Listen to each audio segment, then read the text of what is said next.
ये जो सृष्टि अभी आप देख रहे हैं, सृष्टि प्रकृति से होती है और यह प्रकृति भी कभी न कभी लय हो जाएगी। कहते हैं जो जिससे उपजा है वह उसी में समा जाएगा।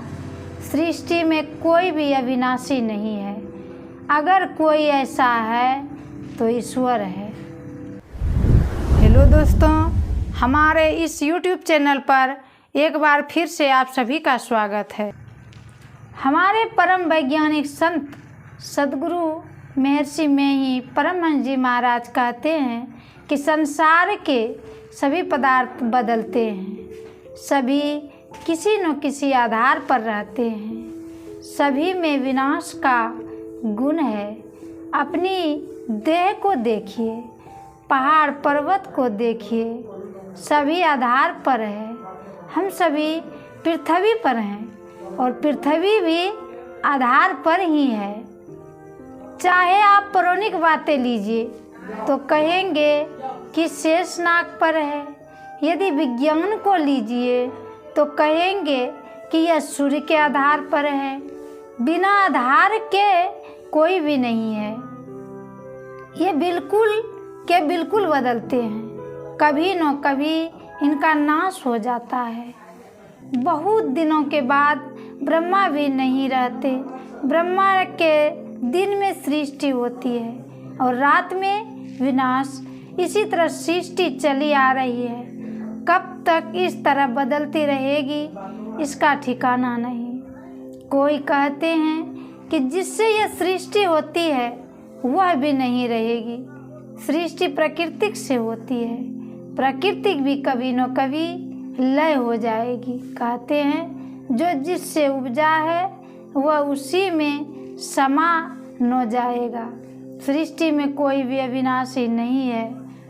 अगर कोई ऐसा है तो ईश्वर है। ईश्वर के अतिरिक्त और ऐसा कोई नहीं है जिसमें परिवर्तन न हो और वह किसी आधार पर रहे। ऐसा इसीलिए कि संसार में देखने में आता है कि पहले कुछ तब फिर कुछ। जैसे ये वृक्ष फिर उसमें फल आदि वैज्ञानिक ज्ञान में है। सृष्टि के लिए कि पहले यह बना पीछे, पर वह पौराणिक ज्ञान में भी इसी तरह है। जो इस तरह जो बनता है और बिगड़ता है वह ईश्वर को नहीं। पहले सूर्य है, बाद को पृथ्वी। इस तरह ना सूर्य पृथ्वी के पहले से है। इस तरह सोचे कि पृथ्वी और सूर्य के पहले का भी कुछ न होना चाहिए। सबसे पहले का कुछ नहीं मानने से सृष्टि का पता भी नहीं रहेगा। सबसे पहले का वह पदार्थ होगा जिसके अतिरिक्त कोई अवकाश नहीं। यदि कोई अवकाश माना जाए तो उसमें रहने वाला पीछे होगा और अवकाश पहले। यह भी समझने योग्य है कि जिसके अतिरिक्त कोई अवकाश नहीं हो वह कैसा होगा। सादि संत व अनादि अनंत, वह अनादि अनंत सादि संत कहते से उसके अतिरिक्त कुछ अवकाश मानना पड़ेगा। जो अनादि अनंत होगा वह अपरंपार शक्ति युक्त होगा। ईश्वर के बारे में यही कहने योग्य है कि जो आदि अंत रहित अपरंपार शक्ति युक्त है वही सत्य है, वही ईश्वर है। इससे विशेष व्यापक और कुछ भी नहीं हो सकता। यही सत्य है।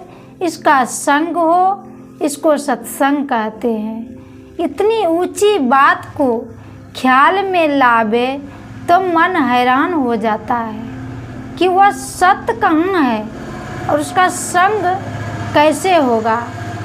वह सत्य सर्वव्यापी होने के कारण सब में सर्वदा है। वह भले ही सबको जानता है लेकिन सब उसको नहीं जानते।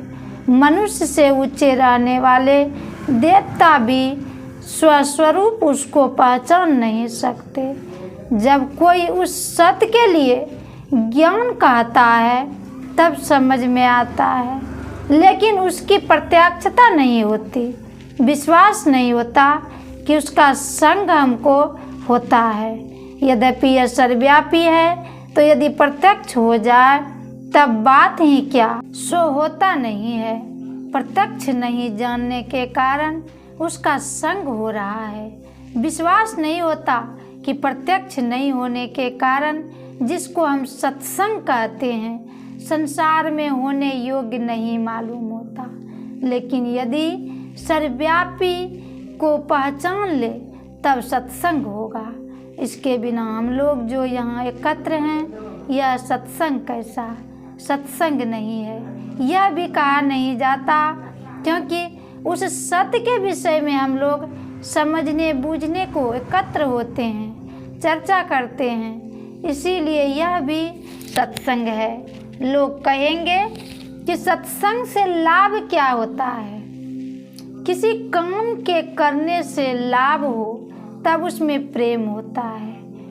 काम करने से मन लगता है। गोस्वामी तुलसीदास जी ने कहा कि सत्संग से क्या लाभ है। लोग ज्ञान, यश, सुगति, ऐश्वर्य और शीलता चाहते हैं, लेकिन झूठी शीलता नहीं, जैसा कि हम लोग कभी कभी बरतते भी हैं। कबीर साहब ने कहा, मुख में राम बगल में छुरी, सत्यता और नम्रता से बरतने को शीलता कहते हैं।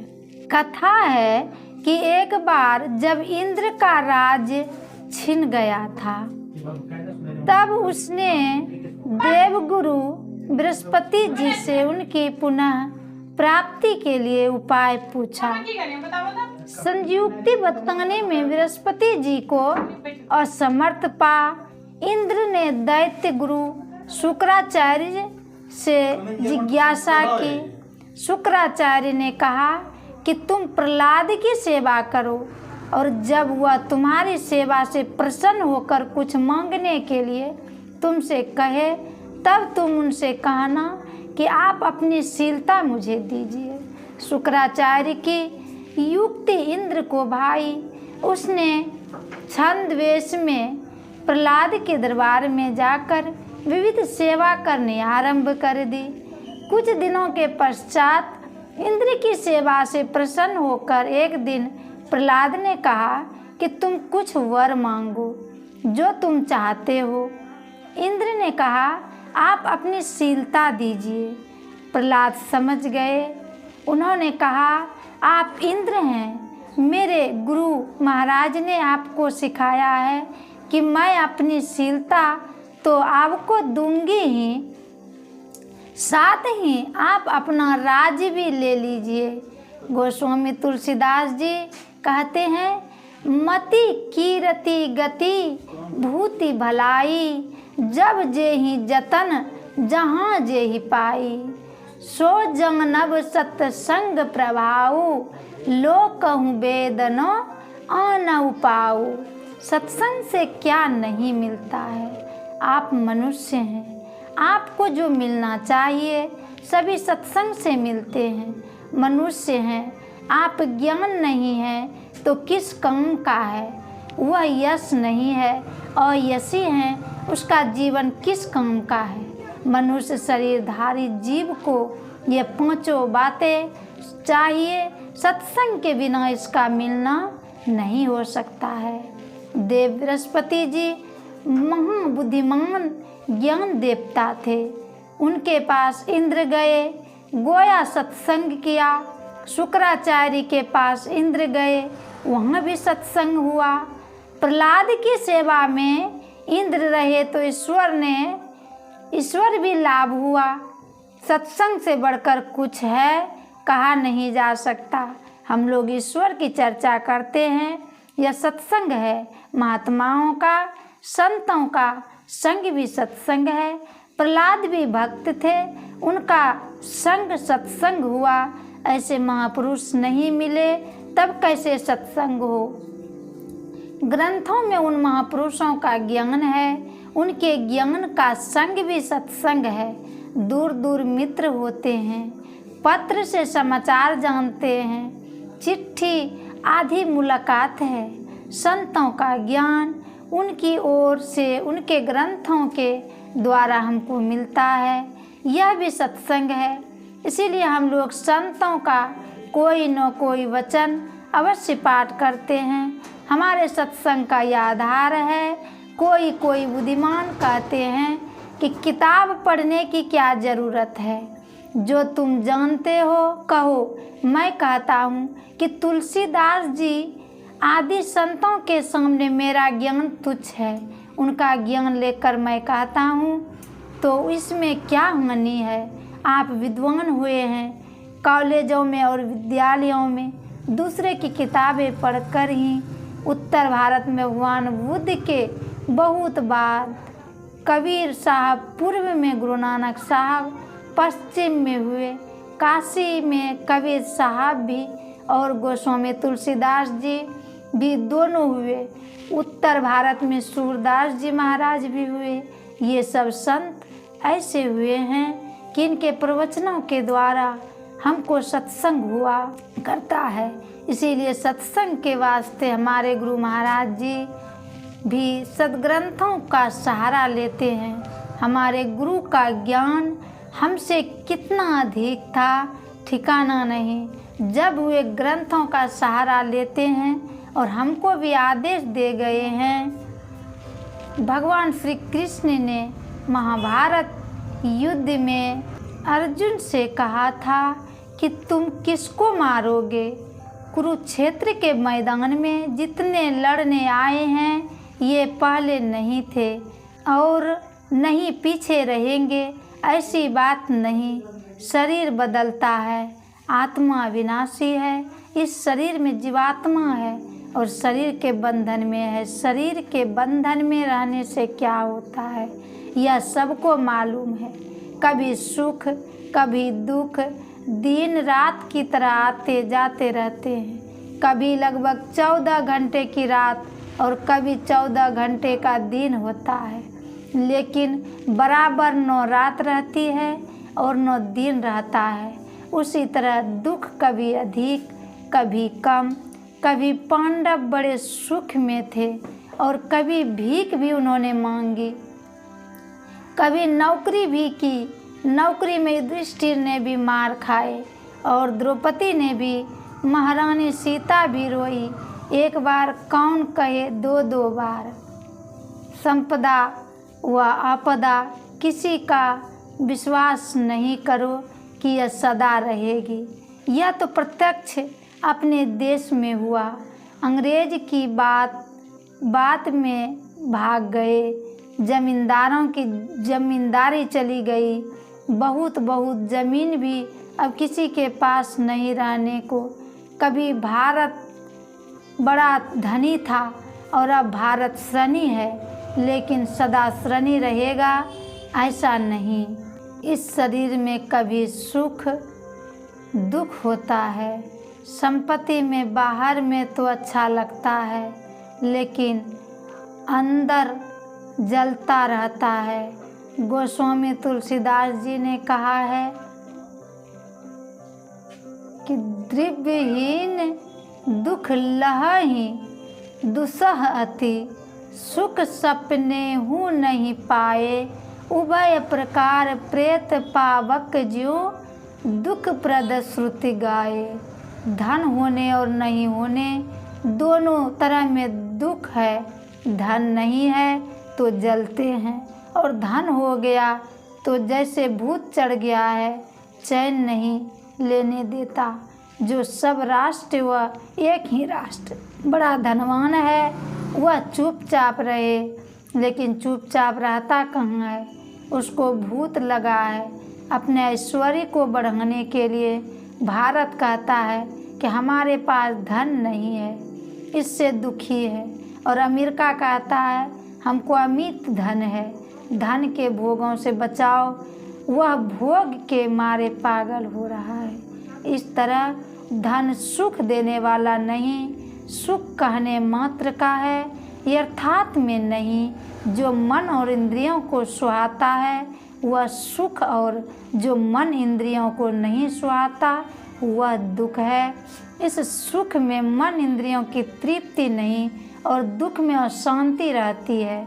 इसीलिए शरीर से छूटो, शरीर से छूटने की मुक्ति कहते हैं।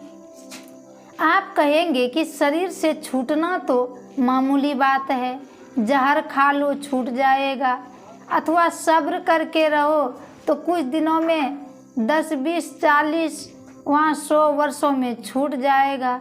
यह बात कहने वाले एक शरीर को ही जानते हैं। इसके अंदर सूक्ष्म लिंग कारण और महाकारण शरीर भी है। कोई 3 ही शरीर गिनते हैं, हम लोग 4 पढ़े हैं और चारों में विचार में भी आता है कि ये चारों शरीर छूट जाए तब मुक्ति में है। साधारण मृत्यु में केवल एक ही शरीर छूटता है। बहुत पुराने समय से हम लोगों के घर में कर्मकांड होता है। इस कर्मकांड को श्राद्ध क्रिया कहते हैं। श्रद्धापूर्वक जो क्रिया की जाती है उसको श्राद्ध क्रिया कहते हैं। जैसे एक आदमी अपने पुत्र पौत्रों के साथ थे, उस बूढ़े का शरीर छूट गया, उसको चिता पर जलाया और उसकी श्राद्ध क्रिया की। श्राद्ध क्रिया करने में एक श्राद्ध है कि दादाजी का शरीर छूट गया है, वे कहीं न कहीं श्राद्ध क्रिया यह वेदांत ज्ञान बढ़ती है कि शरीर छूटता है, आत्मा रहती है। परलोक 2 प्रकार के होते हैं, एक स्वर्ग नरक आवागमन वाला और दूसरा कि मुक्ति मिल गई फिर संसार में लौटकर नहीं आता है। ईश्वर की कृपा नहीं है, यह नास्तिकता की बात है। प्रारब्ध बनाया हुआ तुम्हारा है, आज भी जैसा चाहो बना सकते हो। समय तुमको शुभ कर्म करने से मना नहीं करता। अच्छा या बुरा जो कर्म करो, समय कुछ नहीं कहता। रूप रस गंध स्पर्श शब्द, इन 5 विषयों को लोग भोगते रहते हैं। श्री राम कहते हैं यह मनुष्य शरीर का काम नहीं है। स्वर्ग का सुख भी थोड़ा ही है और अंत में दुख देने वाला है। अर्थ यह हुआ कि नर्तन कर फल निर्विषय भाई। इंद्रियां ज्ञान से परे का ज्ञान ग्रहण करने के लिए मनुष्य का शरीर है। विषयातीत मोक्ष के लिए श्री राम ने उपदेश दिया। अच्छी नाव हो, अच्छी हवा भी हो, लेकिन खेवने वाला नहीं है तो काम नहीं चलेगा। मनुष्य शरीर नाव है, ईश्वर की कृपा अनुकूल वायु और खेवने वाला सतगुरु है। सतगुरु उसको कहते हैं जो सज्ञान जाने, उस ज्ञान के अनुकूल रहे और दूसरों को सज्ञान का उपदेश दे। जो मनुष्य भवसागर पार होने के ऐसे साज सामानों को पाकर पार नहीं होता है, वह कृतज्ञ नीच बुद्धि आत्महिंसक की गति में जाता है। इसीलिए लोगों को ईश्वर की भक्ति करनी चाहिए, जिससे कि मुक्ति मिले और निर्विषय तत्व की प्राप्ति हो।